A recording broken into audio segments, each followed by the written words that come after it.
Dr. Nora Vaughn stood in her cluttered home lab, eyes fixed on the monitor, displaying yet another failed attempt to stabilize a portal. Her coffee, forgotten, had gone cold. It had been 6 months since Zoe's disappearance, and Nora's relentless pursuit had turned her once orderly home into a chaotic labyrinth of wires, screens, and papers.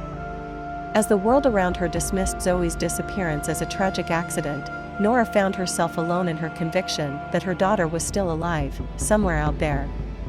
Her sleepless nights were filled with equations and theories, her days with failed experiments and fleeting moments of hope. Nora's phone buzzed, jolting her from her thoughts. It was Dr. Marcus Ellison, an old colleague from her days at the university.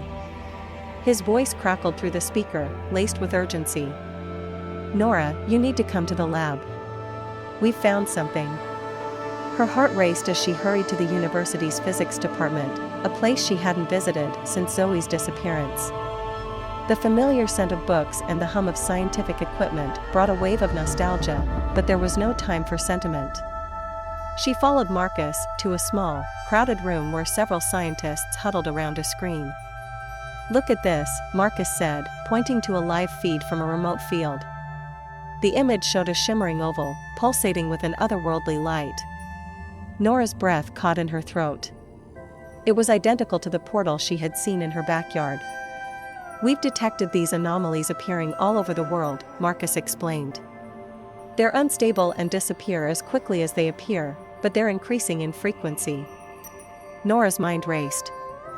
This was the breakthrough she had been waiting for. "We need to study these portals up close. If we can understand their properties, we might be able to control them." Marcus nodded. "We've already deployed teams to the sites. I thought you should be involved, given your personal experience." Nora spent the next few days immersed in the data, poring over every detail. The portals seemed to follow no discernible pattern, appearing in remote areas and vanishing within minutes. Yet, there was a faint, consistent energy signature, one that matched the readings she had taken from her backyard. She proposed a hypothesis: the portals were connected to a network of interdimensional pathways, accessible through specific energy frequencies. If they could replicate these frequencies, they might be able to create a stable portal. The university granted her access to a field lab near one of the active sites. Nora and Marcus, along with a small team, set up their equipment in the remote desert, the air thick with anticipation. As dusk fell, the familiar shimmer appeared on the horizon.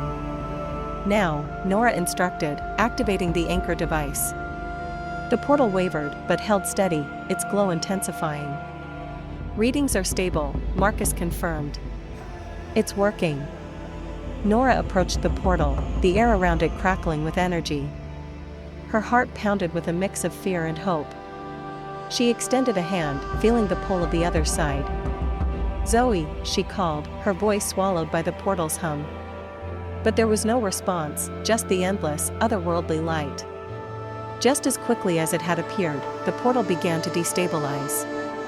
"We're losing it," Marcus shouted. Nora fell back, the portal collapsing into itself with a final burst of light.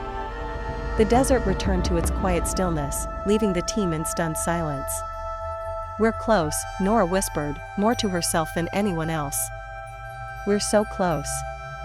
As they packed up their equipment, Marcus placed a reassuring hand on her shoulder.